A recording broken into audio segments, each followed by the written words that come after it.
Hey everybody, it's Pete. Welcome to Stock Trading Pro. Thank you so much for joining me here today. We got a ton of stuff to talk about in the stock market today. We got earnings coming out. We got the Fed minutes coming out today. A bunch of earnings came out after hours. Some big earnings come out today, specifically Nvidia. We're going to keep an eye on today. We have a big list of what I believe are the best stocks to buy now, and we're going to dive deep into it. So much so that I got it all written out to make sure I don't forget to say anything today, because sometimes I talk about stocks and I forget to bring stuff up. So today's video, we're going to talk about the market. We're going to do sector rotation. We're going to talk about UPST. We're going to talk about Nvidia earnings and how that's affecting the other technology stocks, which are kind of working their way up the sector rotation list. We're going to walk you through that as well. Airbnb also, and probably one of my top setups for today, a new swing trade setting up, which is a rising trend, broke the downtrend, and it has about $8 room to go for the next move to the upside. So we got a lot of stocks to talk about. The stock market is providing some amazing volatility today, but you need to be patient. That's a big thing, especially since 2022 started. The market has not been obvious at all, but as we've been talking about every day, you need to do just that little bit of game planning so that you have conviction. But I think just as importantly, something that we talked about on our coaching call on Monday night, which is you really need to have discipline right now. It's prior to January, there was a lot of trades where the market maybe kind of picked you up if you made a bad decision. You can't buy stocks right now hoping that the market's going to just lift everything. We're not in that market anymore. There's opportunities to buy stocks. There's opportunities to short sell stocks. There's opportunities to hedge stocks. There's a lot going on, but you're here 7:30 in the morning with me, so you understand that you need to put in a little bit extra time to make sure that you have the best game plan. So stick around. I'll be right back. We have a lot of stuff to cover today, so I'll be back in just 1 second. Okay, so thank you so much for joining me here today, everybody. Obviously, everything we talk about here is for educational purposes. It's up to you to make that final decision. Made it my mission to help you make better decisions. So we're actually going to hop right over. We're going to get right into it. I want to take a look at the two main markets that pretty much we watch every day. We get a lot of good questions from stock traders here. Hey, Min, how's it going, pal? Just want to make sure I say hello to everybody. What's up, Min? Michael Stefanelli just finished his boot camp. Hope that was an awesome experience for you. Generally speaking, we get a lot of people asking, prior to the stock market opening, what are you watching every day? That's quite honestly, it's a pretty good question. Generally speaking, when I start to move over, I pour my coffee, I hit my desk, I'm looking at the S&P futures prior to the market opening. I'm looking to see what kind of volume is traded pre-market. I'm mapping out the high, the low, seeing if there's any kind of volatility, if there's any consistency. And then, it's interesting. Then I'm going over to Bitcoin futures because there's a lot of people right now leaning on Bitcoin, and Bitcoin is actually trading pretty well with the bigger picture of the market right now. And Bitcoin's kind of like resting right there at a breakout level. So I just want to walk you through what I look at before I trade and what I make my game plan for and how we set those levels. One thing I want to point out, because we're going to talk about UPST earnings. A lot of people ask about, do you use pre-market trading levels after the market opens? And the answer is yes, if the stock had significant volume. If the stock, traded all the way up here, traded all the way down here, and it traded 1,000 shares before the market opened, I'm not going to pay attention to that after the stock market opens. I'm mostly going to be focused on if it had higher than normal volume. Now, here's the thing. You need to know your stocks to determine what is normal volume versus above average volume. And obviously, we're seeing quite a few stocks print pretty heavy volume right now pre-market. We're also going to talk about Roblox, RBLX, which took a hit yesterday. So I want to point out, I'm just going to go over to the charts, and we're actually going to take a look at, so this is the S&P futures. And if we zoom out a little bit, obviously we held the bid. That's a big thing yesterday. So we had a lot of conversations yesterday about the market gapped up and then did kind of nothing the rest of the day. And right now futures are kind of dancing right around zero. But here's the thing. If you're a regular viewer of our channel, which I really hope you are, and if by the time this video is done, you get some value out of this video, please do me a favor, smash the like button. It lets me know that you like this kind of stuff, and hit subscribe so you make sure you get updates. But here's the thing. We had a lot of good questions yesterday about the market went up and went sideways. So I just want to give context to that, right? So that's what it did. Boom, and then nothing, right? Pretty much the entire day. But what did the stock market not do yesterday? Remember, if this happens, then I plan to do this. If this happens, this should probably happen next, right? Our job as stock traders is to set the odds in our favor of what will most likely happen next, but what are we definitely going to do? So now a lot of people are talking about the Fed minutes today. So if we could zoom on over to that, there's two big stories that we want to focus on today. Obviously, the conflicting stories, I guess is no other way to put it, about what's actually going on over here in Russia and the Ukraine. But this is the big make. The Fed minutes coming out today. If you happen to be an active day trader and you're day trading stocks, it's critical that you know that the Fed minutes are coming out at 2 o'clock today, and they're going to give more context to the last Fed meeting. Okay, they didn't do anything, but they keep talking about it. Everybody's saying they're kicking the can down the road a little bit. But I think the meetings have a very good chance of affecting the market from 2 o'clock on, and probably for the rest of the week. So if you're actively trading, those are the two big news stories that I'm paying attention to in the stock market too. The UK, Russia and Ukraine, and the Fed minutes that come out this afternoon. So now we're going to work our way over into some earnings that came out yesterday, specifically Upstart, UPST. The numbers were just amazing. It broke that bearish downtrend that it's had for a while. And the other side of the market, we have RBLX, which did not, and we have Nvidia coming out this afternoon. So we're actually going to break it down. I want to walk you through the process of my mindset and how I go step by step by step. And all of this, again, if you're a regular viewer of the channel, everything starts with this. Everything that we do focuses on where is the smart money. So if you are following along the path of what we teach you every day, we are essentially working the stock market power pyramid every day. The bottom of the pyramid is the Dow, the NASDAQ, and the S&P. And above that, we now go to see, are there any obvious sectors where smart money is allocating real money that we could piggyback, track, and profit from that move that they're making? So as of right now, and especially over the last week, which is the last 5 days, we really do not have anything that is kind of outstanding. So what we start to do now is we start to look for clues over here is what was strong yesterday. So what we're going to focus on today is consumer cyclical, and we're going to look at technology. And what's interesting is technology should not be going up while interest rates are pending to go up. Generally speaking, financial instruments will start to rally as interest rates go up because that, it's increasing the margin on what they actually do for a business. And it becomes a little bit harder for technologies to maintain their margins as interest rates go up. So it's interesting that some of these tech stocks, we're going to specifically take a look at Micron yesterday and Nvidia, where it's trading right now. We're going to do a little bit of a deeper dive and go through a whole list of potential stocks to buy today and into the rest of the week. So again, I get a ton of really good questions about what is the process. So far today I talked about, and we're going to go right back over to the screen. So far today we talked about looking at the futures. So the futures are the first thing I do. And what I'll generally do is I'll mark off the futures high and where the futures low was. And I will set that as a level. Now, the reason I don't have it on this screen, this is actually just my charting platform. I'm not actually trading on this. So you need to know those levels. Now, do I automatically buy or sell at those levels? No. Actually, John A. typed in before something that we talk about all the time, which is the simplest, most actionable definition of support and resistance, which is where did buyers or sellers do something significant? That's it. Keep it as simple as possible. We do not want to think hard when we're trading. We want to script everything out. And then after the stock market opens, we already know which stocks we plan to buy, maybe move up trailing profit targets. We have actually 3 open swing trades right now. Or if we're looking to short sell, we know what we're going to do well before the market opens. So if you're struggling right now, you're probably just not taking that extra step where trading. The trading part is easy. I just can't express this strongly enough.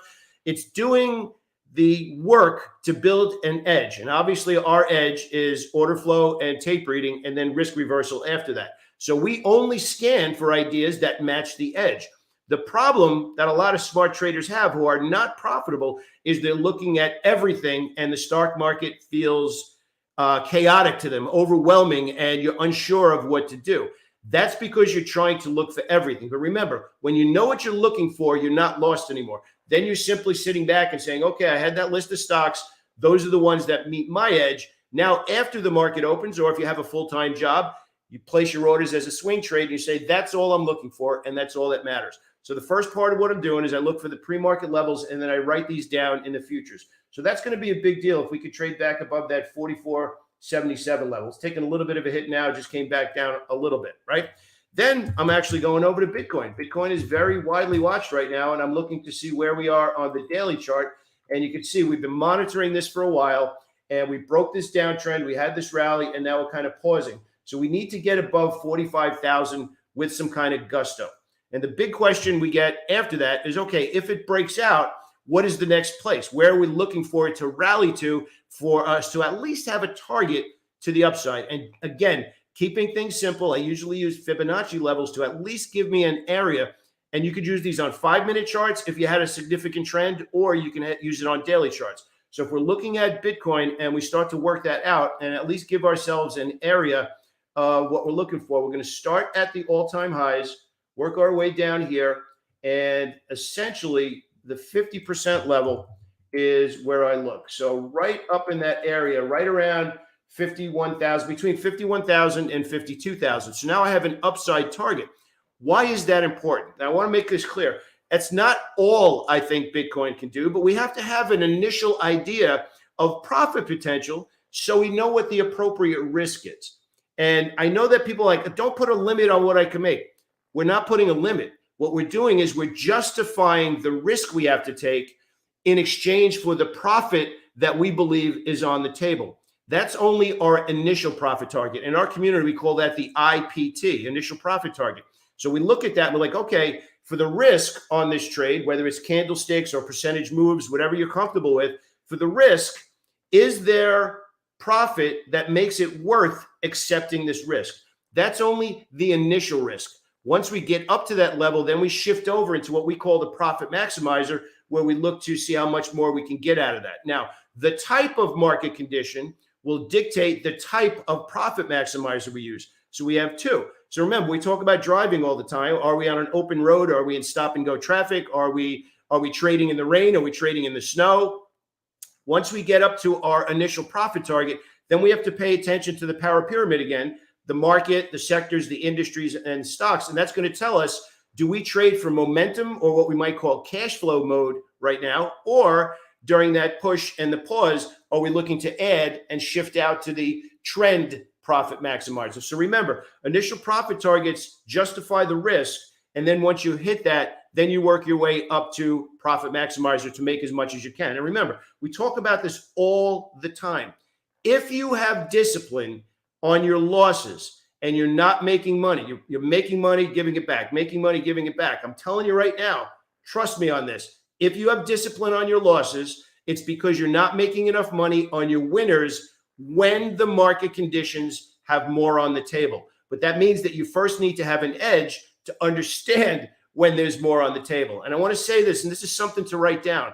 If you think every trade scenario is the same, that means you don't have an edge, because there has to be some moment in time where you are stacking the odds and you get out of your seat. You're like, oh my gosh, everything is lining up right now, and I need to make more because all of that money is flowing into the market at the same time.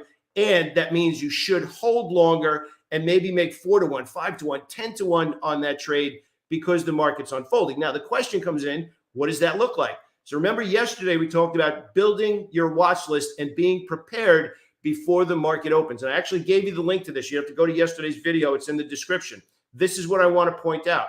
This is what it looks like. So when you have your screen set up properly, you have all of the major sectors, the leading stocks in those sectors, and you can see in this moment in time how many of them are green, but just as importantly, so how many is one section, and then importantly, what percentages. Then you do a little bit of a deeper dive, which individual sectors are strong. I'm telling you, spend some time in your spare time. Turn off your phone, turn off your TV, log into your trading platform, and just build these lists out before the market. This is how we stack the order flow, which also increases our conviction level.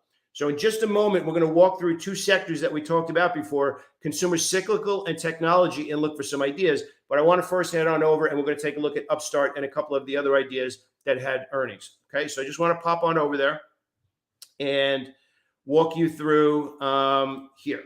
So UPST is the first one. Obviously, it had huge earnings last night, but we need to make sure that we're working the charts appropriately here because this stock has been in a pretty severe downtrend. So this downtrend here, bearish gap after earnings last time. Earnings came out yesterday. It was up as much as 26% yesterday. So it's actually down a little bit more, but it's still up 20. Now, if you're watching this with us every day, you know that once a stock breaks into a box and gets stuck in that box, we generally don't do anything until it gets out of that box. But as of right now, it's up at 132 and change. So we're talking about the stock is all the way up there right now, right up in that area. So it's up. Let me zoom this out a little bit just to give some context. So we broke out of this box. We have a little bit of selling here at 160, which is another $30 away. So here's the question, and we've talked about this quite a bit over the last several months, let's say, where Kohl's had this big move to the upside and a few other stocks that just blew earnings away. We're probably going to use Google as a really good example for today so that you make the smart trade. But more importantly, the trade that has conviction, the trade where you say, I know exactly what I plan to do because we scripted it out first. And I'm going to show you Google as an example of how I plan to trade UPST after this earnings today. So the earnings, first let's get a look into that, which we actually have over here from Benzinga. This is the big part of it, right? That's a huge part. So earnings were amazing. But when anybody starts to talk about buybacks and that kind of stuff, that's when, remember, we talked about quantitative easing, and quantitative easing maintained a bid. They were holding the bid under the market. Anytime there was selling coming in, the government had that quantitative easing bid there. When you hear about stocks having buybacks, that means that now they have what's called a natural bid under that market. And we talked about that with Penn and Twitter, Penn National Gaming and Twitter last week. So hopefully you watched that last week and you were part of that conversation where earnings came out, but they also announced a buyback. So that means that that company's out there buying their stock back, which is a natural buyer. So you can't, as a company, you can't go out and buy somebody else's shares. You have to sit there and advertise, and only then, if somebody sells it to you, you're a natural buyer of that stock. So those are two big things. But here's what I want to point out. I want to point out what we looked at about a week and a half ago in Google when Google actually announced their earnings. And we go over here. First, we could take a look at Kohl's. This wasn't an earnings play, but this is the exact day that it happened. And we said, as long as it's above the day of the gap and the activist investor, we would be okay with looking to be long. And it was really only long for those 2 days. And this day here, it actually came back. So how did we trade that? If it gapped up like that on the activist investors, doesn't matter if it's earnings or that activist investor news, we have that line in the sand. And remember, we keep talking about this every day. I say that you know how to read the tape. You already know tape reading. You come back to me and say, I don't know, that sounds difficult. Is that the thing going across the bottom on CNBC? No. Tape reading, for most people, is where you bought it. You know that stock better than anybody. But our job, if we're not in the trade yet, is to say, okay, what is the significant price that smart money did something, and are they still doing something? Remember, our conviction level comes from how long smart money has been doing something. Smart money is deep pockets. It could be hedge funds. It could be a bank. Don't think too hard about who smart money is. It's somebody with a lot of research and a lot of money that moved that stock. So if we go back into Kohl's and we translate this into UPST today, it was valid for a couple of days. The first day it rallied. This is the opening price on the gap up until this moment, these 2 days. And even here, it was okay. But once it traded below that line, done. I was out. Same exact thing happened in Google. So if we shift on over to Google, we actually map this out. And we had a lot of people chiming in here on this day and saying, oh my gosh, this monster gap after earnings. I can't wait to buy it. And we said, wait, do the smart thing. Up level your trading and get in there and draw that line in the sand. The earnings were amazing. They were blowout, but you don't want to hope.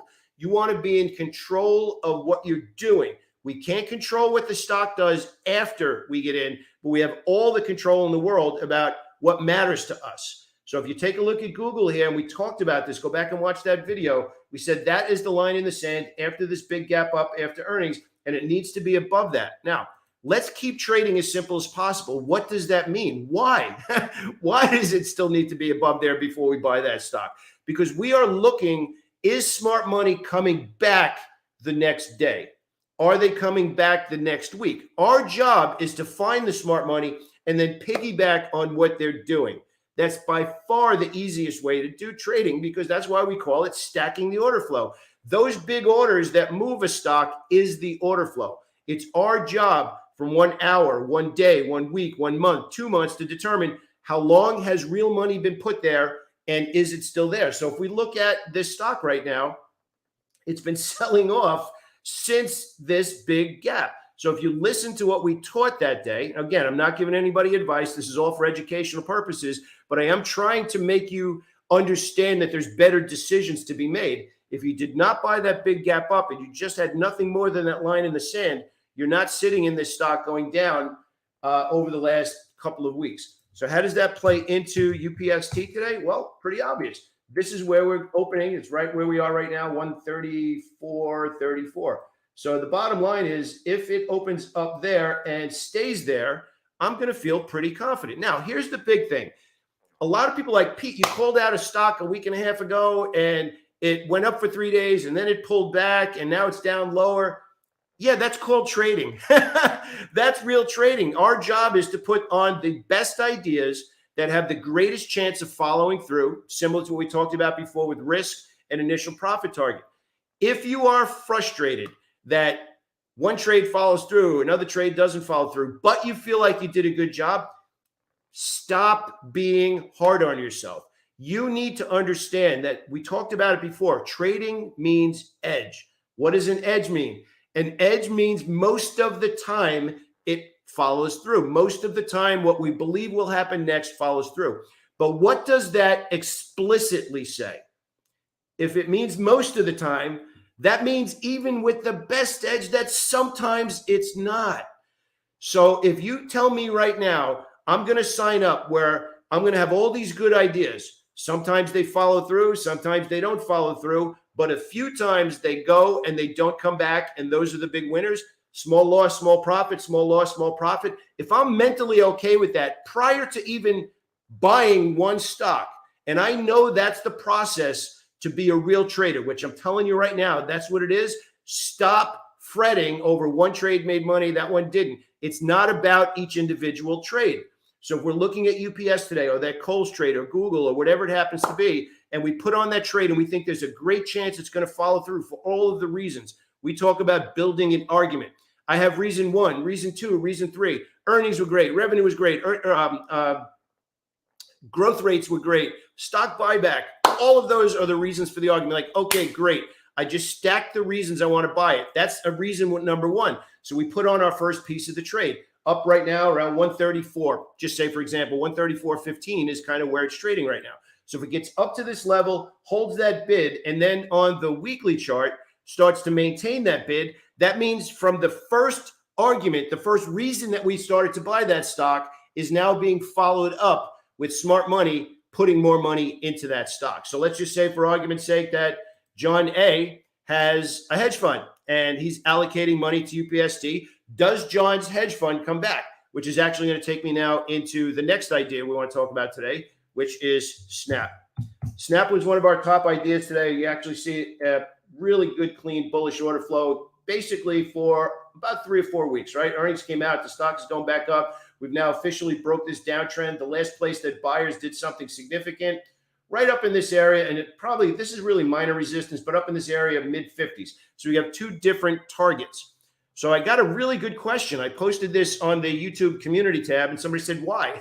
Why are you looking at this, and what is the expectation? So if you remember what we just said, and we're kind of projecting this out now, what we're talking about today in UPST stock, UPS is actually one of the open swing trades we have right now. What is the reason? The reason was the earnings.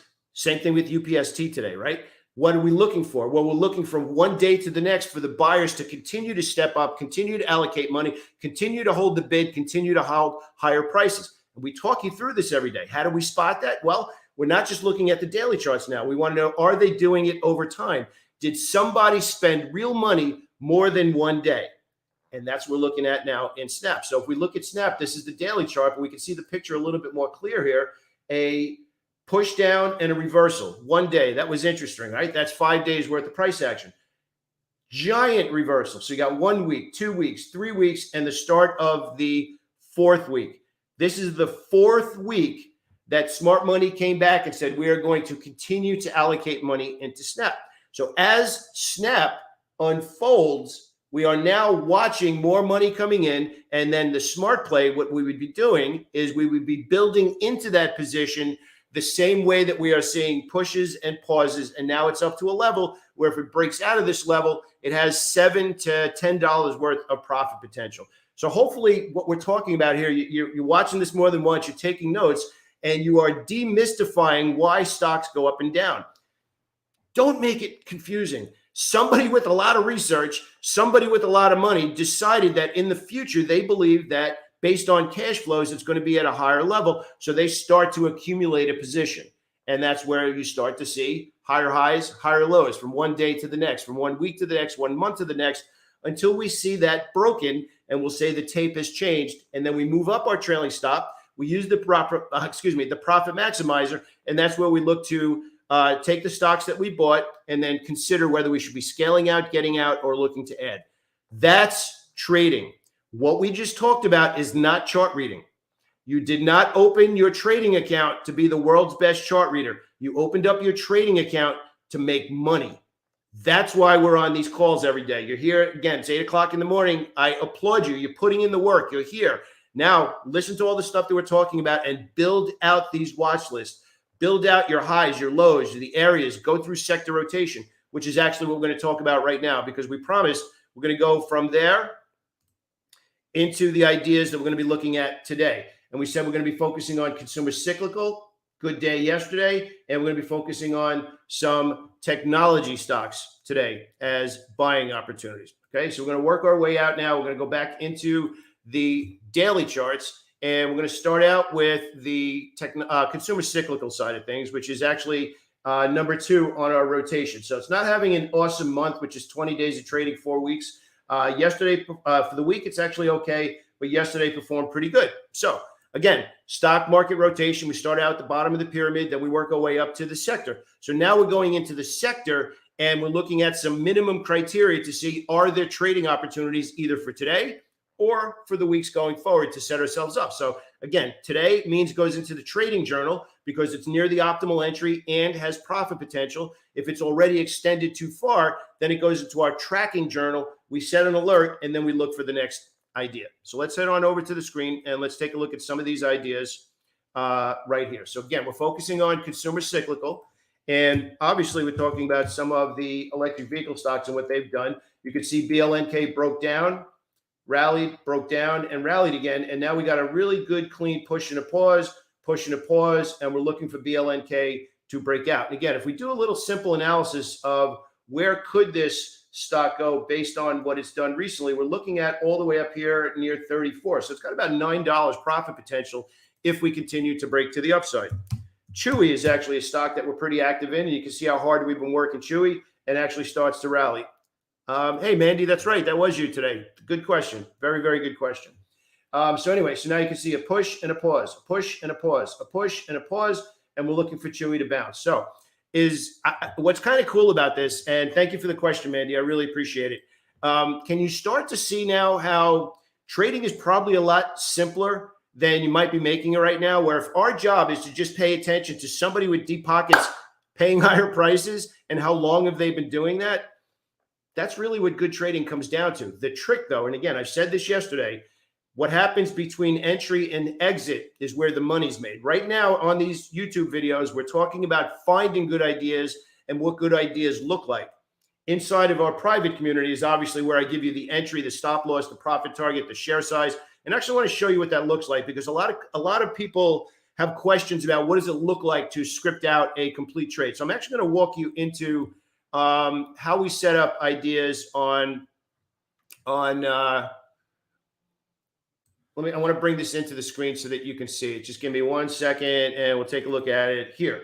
So if you take a look at the Morgan Stanley trade that we put on yesterday, we were actually looking for it to get back above the weekly open. It pulled back a little bit, but more importantly, we provide the entry, the stop loss, the dollar risk, entry and stop loss, the initial share size based on a $500 risk per trade.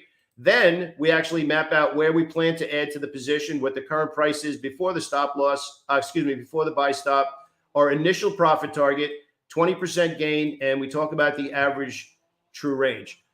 All of that is what goes into a trading idea.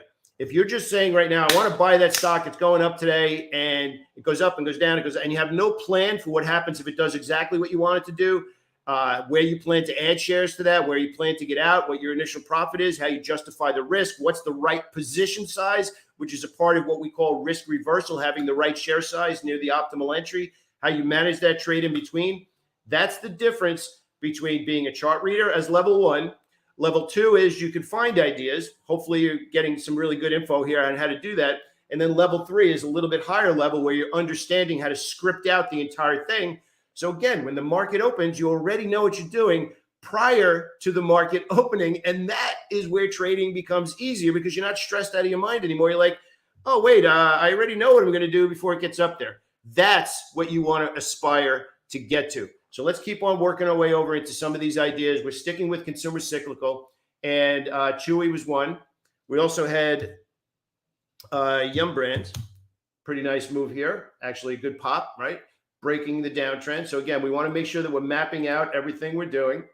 So broke the downtrend here, went in the box here, and this was the first validation of the move to the upside.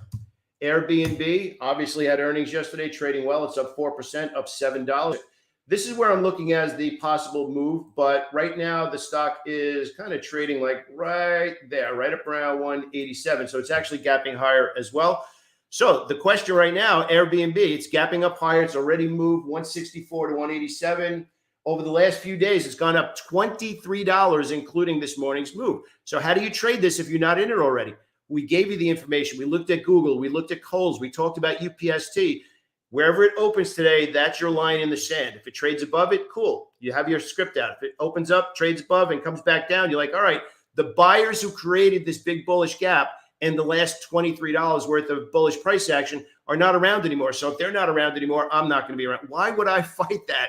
If I am looking to piggyback and make easy trades based on they started something and are they going to finish it or are they still around, only then will I choose to stay around. It's when you hold those trades where it did something, no longer doing that anymore, and you are stuck because you're married to being smart.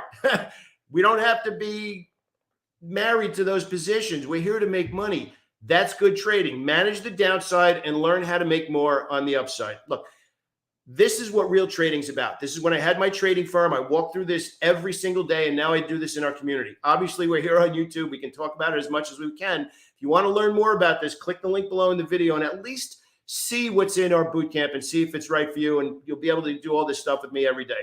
If not, stay here. I'm okay with that. Make sure you smash that like button. Make sure you hit subscribe. You'll get plenty of opportunities for us to discuss here. But remember, between entry and exit is what we do inside the private community every day. Right here is all about finding good ideas, but just as importantly, having the mental framework to know that an edge means most of the time it works out. And if we put together a great idea that doesn't follow through, okay, that's a business expense. Kick it out and go look to make money on the next idea. That's how real trading works. And that's how you keep your sanity, which is a big part of what we want. We want trading to be fun.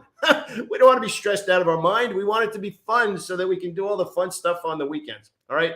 So those are some stocks in the consumer cyclical that I'm looking at. Obviously, Airbnb and Expedia was also another one that had a pretty big day yesterday, pausing a little bit.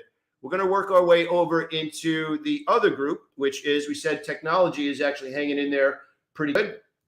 So we're going to work on a couple of those. We actually mentioned a couple of days ago, Asana actually had a breakout. And actually, this was really a breakout. We were watching it here, actually over here. Boom, boom, boom. And we actually called in the community right around 11 o'clock. We said, if it finally gets through 66, that's the level we're going to be watching. And it's up $6 since that. So we're still looking at Asana kind of leading the way. APPS actually had a pretty good rally. We got a nice double bottom, push and a pause, a push and a pause, and another rally. Now, this is where we broke the downtrend, but I actually think that right around here is really a better target for this. So we have roughly $8 more on APPS to the upside. We did talk about Nvidia earnings today, and it's actually after, so nothing going on there right now. But you can see that it pushed down and tried to break the trend, which it would have needed to get above this price after we broke the trend. It did not. We broke down again. Broke the trend right over here, and we're kind of just dancing around. So What kind of an edge do I have in Nvidia right now? I don't have any. It's trading sideways for 2.5 weeks. I'm going to let the earnings come out. I'm going to have that price, and that's going to be how I'm going to read the tape in Nvidia when they report. Other side of the tape, we had actually let's talk about Micron first, because we've been talking about that and how strong that stock has been recently. And you can see here the stock actually rallied all the way back up to a level where sellers came in and did something last time. You can see it's kind of stalling out at that level again, but we got a push and a pause, a push and a pause, and another push. So Micron, we're looking for this to get through 96 right now. So got a good question before, but why don't I just buy it now? Well, maybe I will if it gets through 96, but I don't want to buy it where sellers came in and smashed this thing down. Why would I fight the smart money? Prove to me you can get through there. I'll start an initial position, and then we'll look to build through there. I want to talk about a trade on the other side of the market, which I think is interesting because RBLX, massive conversations about the metaverse and that kind of stuff, got hit hard yesterday. So now, is RBLX a potential stock to buy today after getting beat up on earnings, after being in bullish order flow? Well, be a super aggressive trade if you thought about doing that. But if you did, let's map out and script how you would actually do that. So if we take a look at the little bit of a bigger picture here in RBLX, it was actually looking okay. This was the longer term trend that we needed to break through. It did not get through that. Then we kind of accelerated to the downside, and it was actually starting to look pretty darn good over here. But now you can see the stock is getting smashed. It's actually down at 60, let's just say $61, which is bringing it all the way down right in that area, like right around that area somewhere, right? So what is the trade in RBLX? It had that longer term downtrend. Earnings came out, was not awesome. Let's say for whatever reason, you like the earnings, you read them differently. You want to start buying RBLX stock today, but you want to do it in a way that you have control of the outcome. So you are, and this is where we get into the risk reversal type stuff. You know it's going down. It tried to break the uptrend. Earnings came out. For whatever reason, let's say you're on top of discounted cash flow analysis, whatever it happens to be. You want to get in there and buy that stock today. How and when do you have a line in the sand to buy that stock? And more importantly, how do you know when it would change? So in other words, let's say it opens lower and rallies a little bit and then starts to pull back. Let's say you put on an initial piece and you want to be a buyer. Well, wherever it opens today, which right now it's right around 61, just for argument's sake, if it opens at 61, trades higher, and you want to put on your first piece, let's say you want 1,000 shares, you put on 200 just to put what we call out a tier one or a probe or your first piece, right? Rallies up, pulls back, holds that price on the daily chart. Now looking for days to follow through. Does somebody else love it the same way you do? And does it push up? If they do, you push up and pause. You could consider adding to a piece if it continues to get back above this longer term trend. It's right down here. So we really need to get back above 73 where it was prior to the gap. So if that happens, that's the bullish argument for the trade. And you're putting on very small risk because you're fighting what's going on right now on earnings, but you believe it's going to reverse. I've seen that happen. Let's say that's your argument, but you have to be smart about position size. And if it opens, rallies, pulls back, and whatever that price is breaks, it's important that you're disciplined and you say, okay, that's a business expense. It didn't follow through. I knew it was an aggressive trade. If it followed through, great. I had a plan to add, and I would have had an amazing entry if buyers step back up from one day, 1 week, and 1 month to the next. If I take this position, it's a little bit more aggressive, and it doesn't follow through, I'm okay with that. That's a business expense for running my trading business, and I did what I was supposed to, put the trade on, didn't follow through, and I simply got out and looked for the next idea to make money. That's how you level up, and you get past chart reading, and you start to think like a trader. That is what I hope to give you every day when we're in these videos, okay? Thank you so much for watching this live stream with me every day. I really appreciate it. The questions that we get in here, I think that they're amazing. I hope you're here with me every day, Monday through Friday at 7:30 in the morning. Oh, tomorrow I'm not going to be here. I actually have to visit the doctor tomorrow morning, so I'm not going to be here tomorrow. But please do me a favor. If you get some value out of this, smash that like button, hit subscribe. And if you want to learn more about joining me every day and getting the stuff from me in real time, click the link in the description. And I hope to see you on the other side. Have an awesome day, everybody. Thank you so much. I really appreciate it.